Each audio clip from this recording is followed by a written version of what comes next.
What are elementary feminisms? Well, Tamura Lomax and Monica Casper of the Feminist Wire join us right now to explain.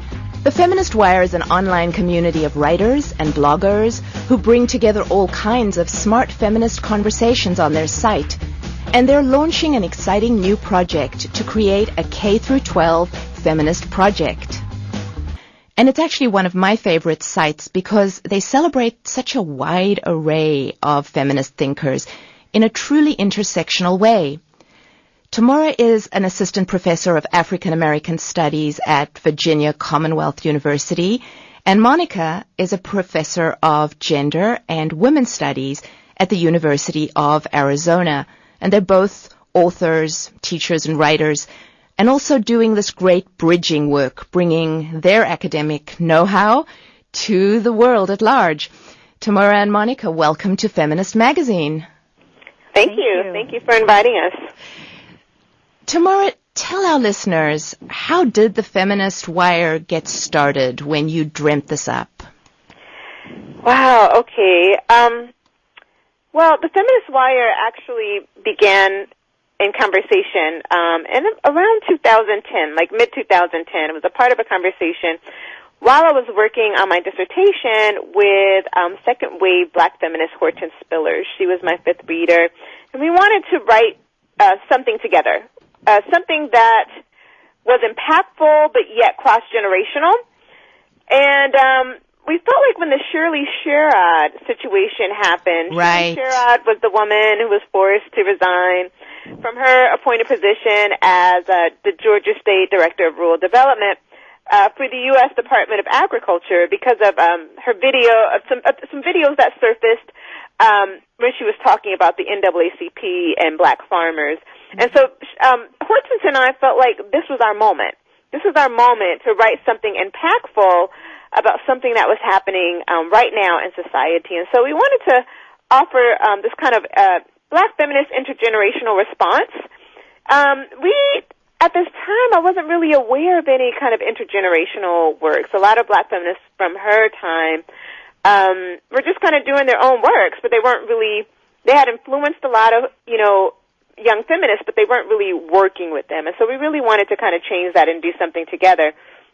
However, we did not want to wait 8 months for journal publishing or 2 years, for a book. We wanted to do something right now, but we also didn't want to deal with the limitations of peer review academic writing. We wanted to write something that was that intellectually engaged the Shirley Sherrod situation, but we did not want the limitations of kind of academia. So we really wanted to find a space for our work and a space for us to tell the other side. There was one side of the story that was kind of floating about, and we felt like the black feminist gaze, the feminist gaze, was missing. And so we searched for different sites, and in short, we couldn't find one.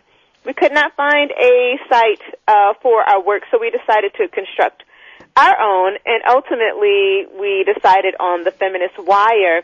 And the idea is that we're multiple wires that intersect.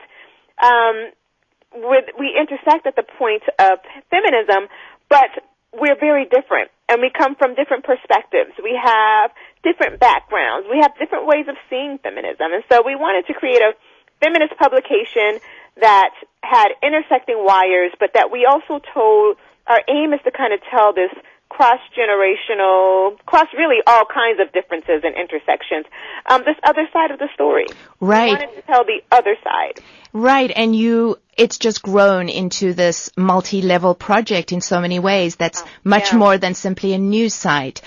What I'm always impressed with is sort of the depth and the focus of the subjects that you take on, and you recently posted your previous week at a glance was you brought in-person coverage on the Commission on the Status of Women at the UN.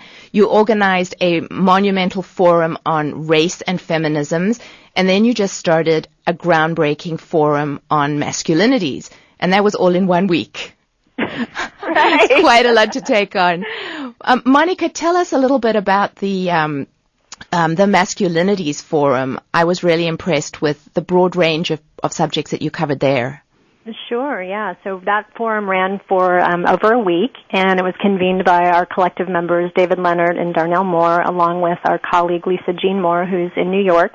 And what they were attempting to do was to really shed some light on masculinities as they are lived and expressed in intersectional terms, right? So one of the things we try to do at the Feminist Wire is to think not just in terms of identities, but the ways in which those are structurally located, right? So that people live in these various places as embodied people, right? As embodied men and women, and that those embodiments are structurally shaped by their class status, by their disability status or their ability status, by their economic status. And so each of those pieces really took up some aspect of masculinity around some other connection to identity and structure.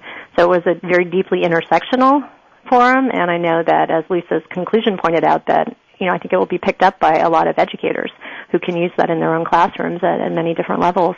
Right. You had masculinity and domestic violence, masculinity and disability, which conversations that we're not really seeing other places. And the one essay on race, gender, and violence in South Africa, which is where I grew up, that conversation is hugely important for where the country is going, for South Africa, where the country is going as a whole. So really, conversations that you're using an academic approach, but you're making them so accessible to folks who are just visiting your site from any level.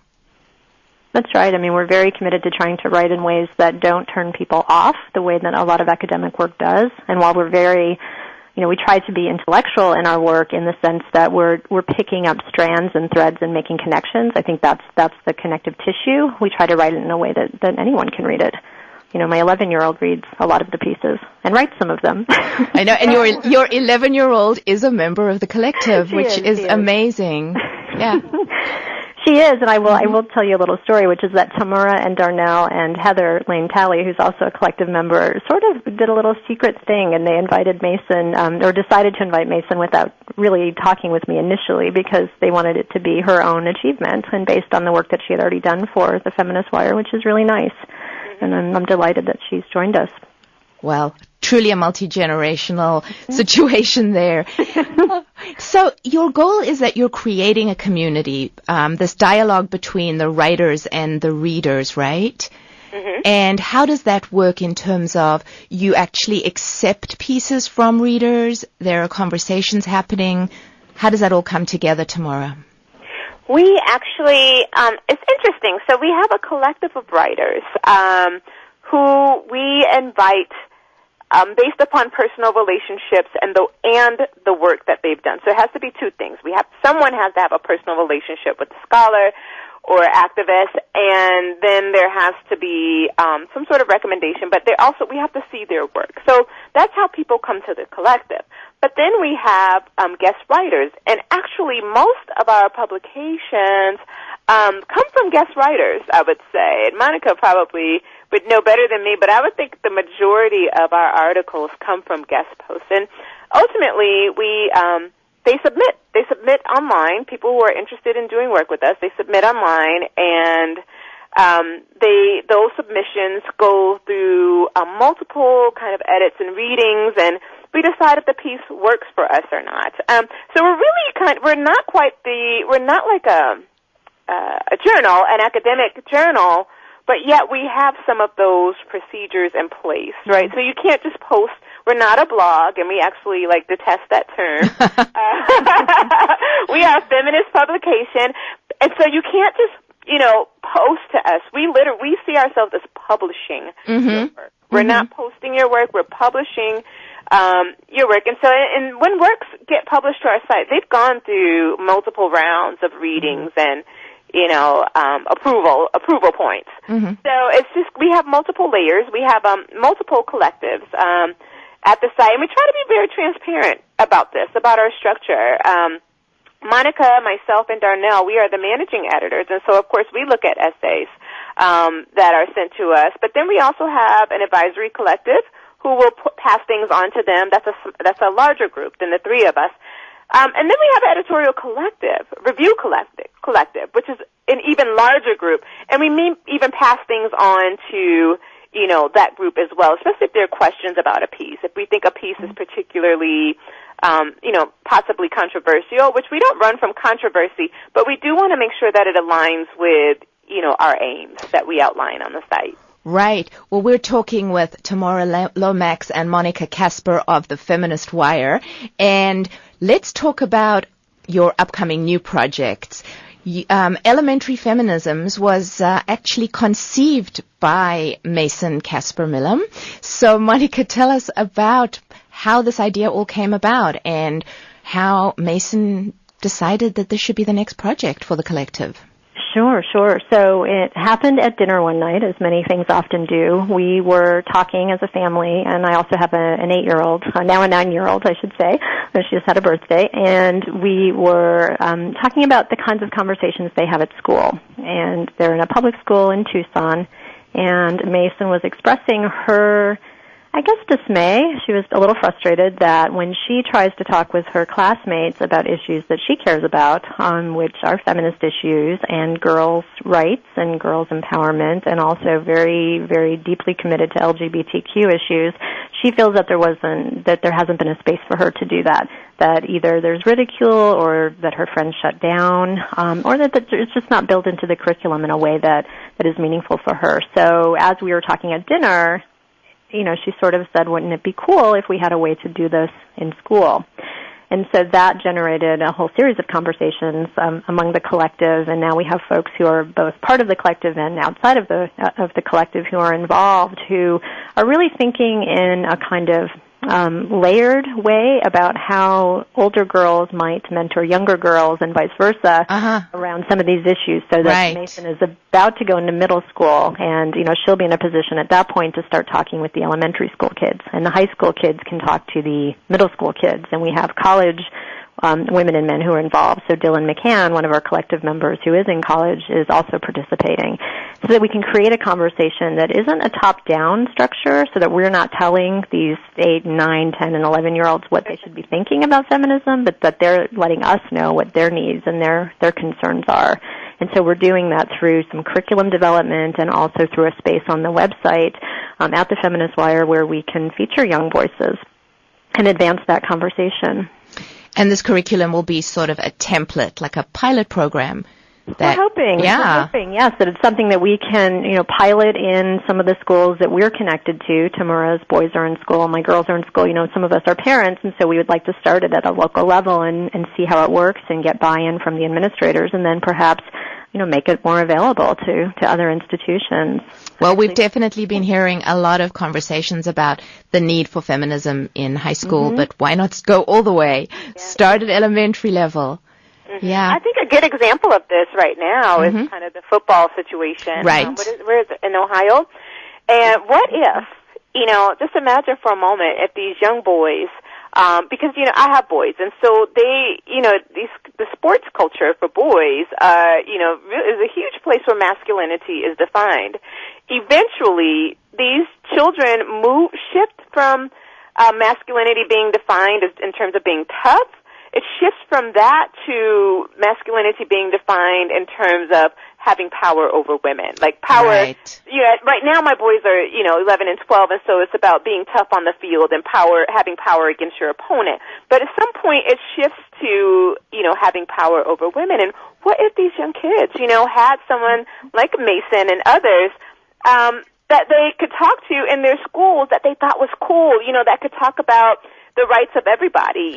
What if they had come to, because I imagine so many things for elementary feminism. So many possibilities. I imagine boot camps and workshops and, pamphlets and journaling. I mean, there's so much.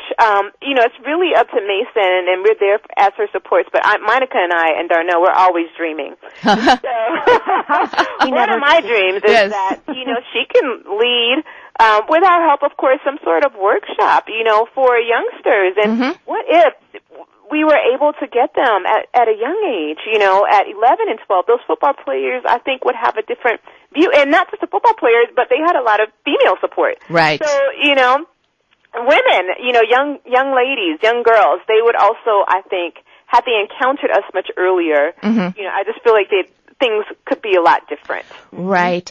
Well, that's certainly something that has been talked about in the coverage, and we can't talk about your Elementary Feminisms project without mentioning your Indiegogo campaign, but we do have to wrap up now, so I'm going to give our listeners your website, which is thefeministwire.com, and make sure that they go to check out the link to Mediating Feminisms and support your Indiegogo campaign, which is all about this whole Elementary Feminisms curriculum and the dream of what it could possibly be. Yes. Great. Thank you so much. Well, thank you so much for joining us today, Tamura and Monica from the Feminist Wire, and we look forward to hearing more about where the elementary feminism goes. It's an exciting possibility. Thank you. Thank you so much. We hope to definitely stay in contact and keep you abreast.